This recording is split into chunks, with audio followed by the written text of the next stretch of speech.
Isn't it the worst when you have a hair client and their color doesn't turn out and you have no idea why? We've all had those experiences where we're sitting in the back room just praying to the hair gods, please let my color turn out. I will be a better person. I will be nicer to my mom. I will do more community work. Anything, just please, please, please let this color turn out. Like, that is not a good feeling. In today's video, I'm going to be going over the main reasons why your colors don't turn out. So make sure you watch this all the way to the end. Being able to deliver a beautiful color will make or break your bank accounts. Make sure to subscribe to our channel. We publish new videos every first and third Monday of the month. All of these videos are aimed to teach you something, whether it be about hair, product, or money.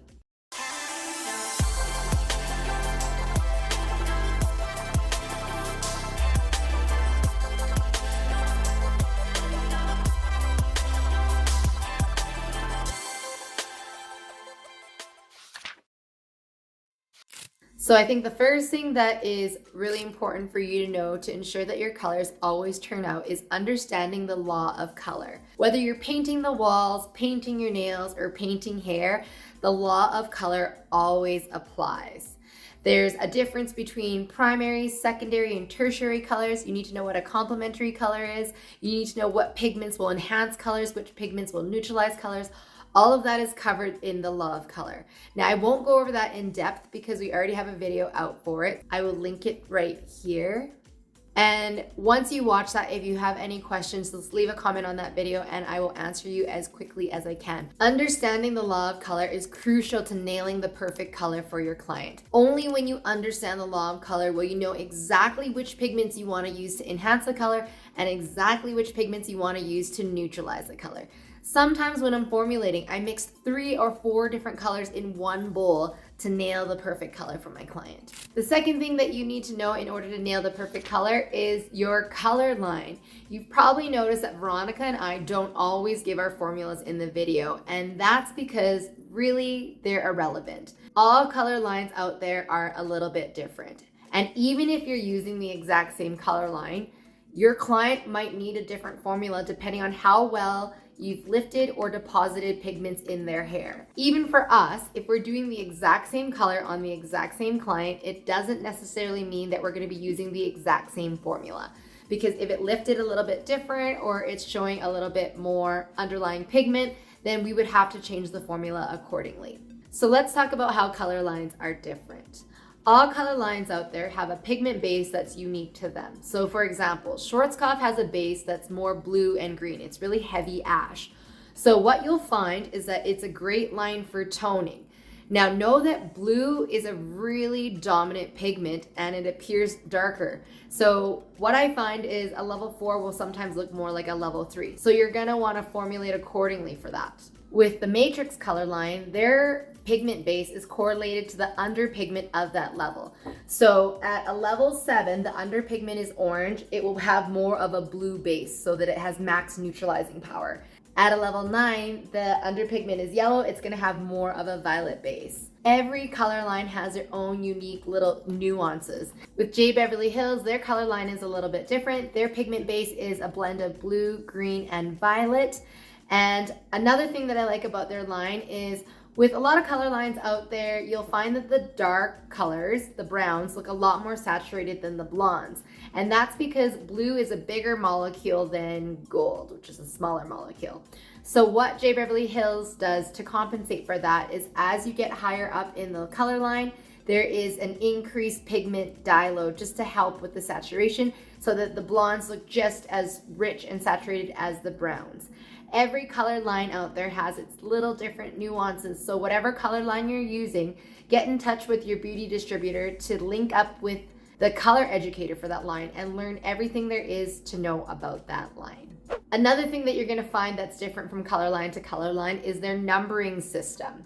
What I find is that American numbering systems are typically the same, not always, but mostly, and European numbering systems are mostly the same. And again, not always. So for example, a 6.22 in J. Beverly Hills is a 6 blue blue. In Schwarzkopf, 2 is also blue. So a 6.12 is a 6 ash blue.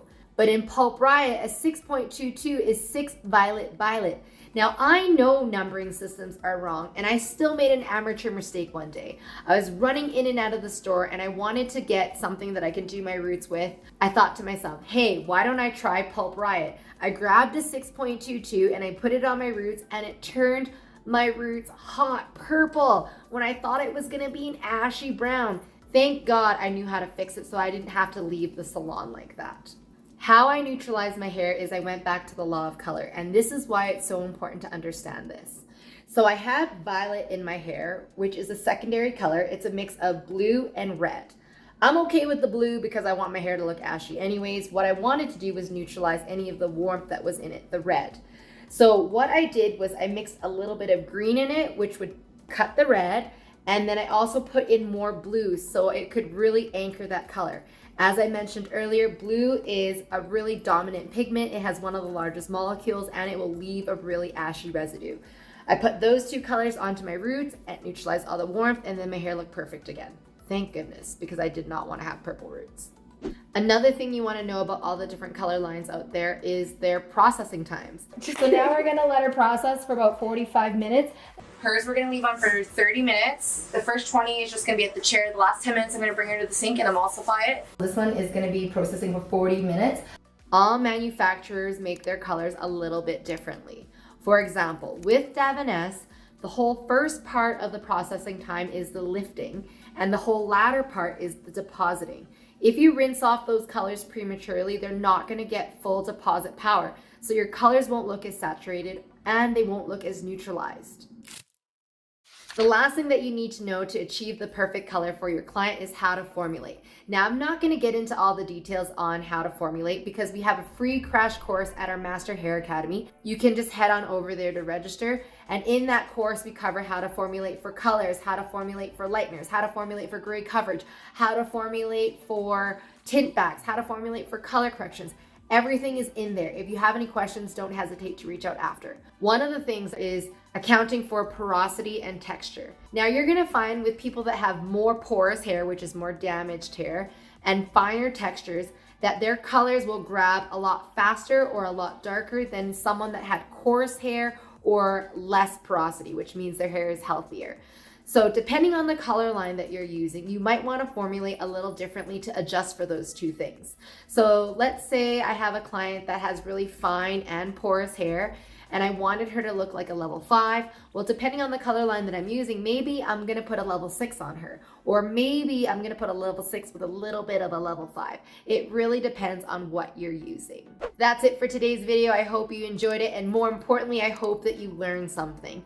If you master those 3 things, you should achieve the perfect color every single time you touch someone's head. Make sure you head on over to nvennhairbeauty.com and snag yourself some of these beautiful products to try. If you're a hairstylist or a salon owner, if you email info@nvennhairbeauty.com, we can get you set up with a wholesale account. I hope you have a beautiful day. Bye.